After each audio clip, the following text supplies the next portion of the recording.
سردما کورونای همی تشت هاتنه گوهرتن. ادی چار دیوارن مالان نمان او جهین که جن تدا پاراستی بن. لتواهیا جهان جسه جنان یک جن روزانه راستی تندو تیجیا درونی جستهی فکریته. لجهن جدا حتی مالجی ادی نمان او جه که تدا جن خورحت هیس بکن بزانن پاراستی نجروی فکری و جستهی. ام لوی ویدیو ولی آمارین گشتین جهان بواتین سرکرانه دناواندا کردستان جهه هجان. لسال 1993 فكرة دامزراندنا ريگرتنا تنديا هم برجنه سري هلدا اف چیروکیا جبو سال 1960 یا کومارا دومینیک ودگریتن کو سه خوشکان سری هلدا لسر ظلم و ستما لسروان جالیه د صلاته و پاشی باوه که هووانه او هاتنه کشتن دزرجی لسروان هاتنه کرن هافتنه لاتان اف فكرة وی چاخه هات البته پیشوی سال 1908 دا جوینک چبویا یکم جوینا جنان لی فکر و دارشتنا و یا سایه و روژه سال نوتو سیان هات. پاشی سال 1999 روژا تکوشینا نهشتنا تندیا همبری جنان د 25 مجاره دا جالیه نتوین یک بوی و بفرمی او روژه ها تراگه هندنو جوی روژه و حتی نها جن دنگی خال تواهی جهان بلندکن جبوی تندیا لسر. هندزان نفرکه 25 نوامبره روژا برهنگار بونا تندو تیجیا لسر جنانه.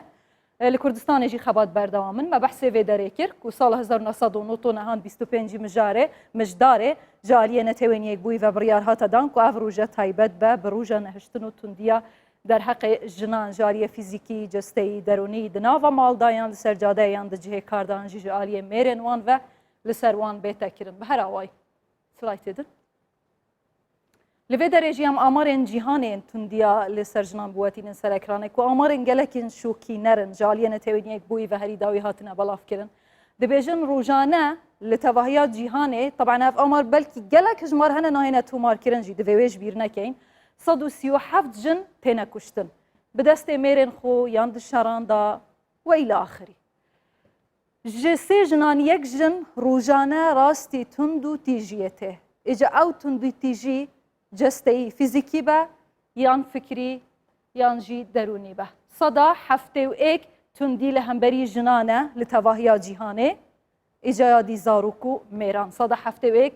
جبو جنانه پارا جنانه 2,043,000 کس جن دنابرا 15 حتی 49 سالیه دا تندو تیجی لهمبر وان تکرن یعنی هجی زاروکن راستی تندو تیجیتن یادن جی ام بیجن 243 میلیون جن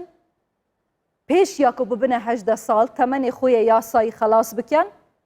دزوجن جاریه مالبات وان و یان جی بدار زوره دناوا شرو دربدریه ده یان جی دبنه کوله و کما دید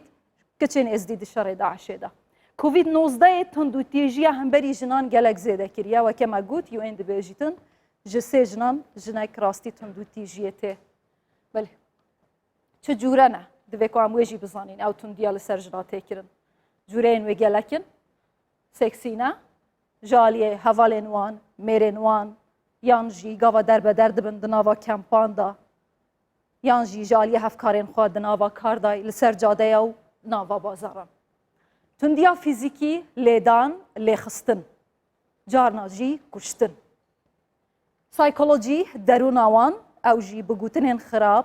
بشرک نفسی او جی یک جوره تندیایه لهم بری جنان تکرن هستین وان تینه برین دار کرن یان جالیه حوالین وان هفجینین وان مالباتو کسین وان جارنا جی دبه کسین هری نزیک زده تر هستین جنان برین دار تکن آبوری یک جخالان دیا هری گرنگیا به تایبت سردما کرونای دا که یک نقطه هری بهز بو به تایبت ظلامان کسین دست حالات و خدان آبوری و خدان دهات جنان به وی خاله دیشینن وان دکن کوله ببریار دکن دی 25 مجدار دا دبیجن مرجنی نهون پولیس بن یان دادور بن یان جی فمینیست بن تنی مروف بن جبو پاراستنا جنا هون دکارن دناف مالا خو بخودا دناوا چار دیواران دا جنان بپارزن مرجنی نهون جن بن جبو پاراستنا جنی خبات بکن دبا میر بن جن جی بلا پاراستی بن ام همون مروفن بیکسانی و لسر و آخیو بجداهی